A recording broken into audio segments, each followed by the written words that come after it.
Bukan semua kandungan di awal kehamilan yang kita nampak tu masih bernyawa.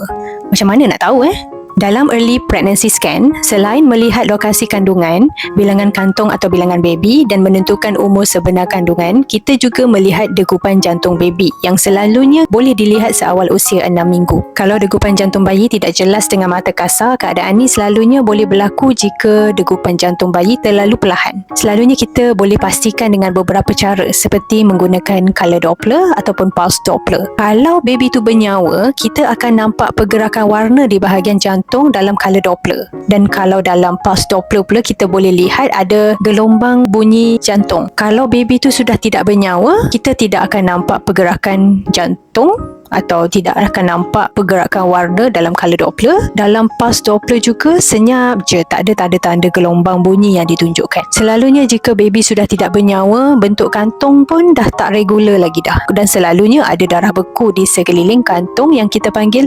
subchorionic hematoma. Dapat sesuatu?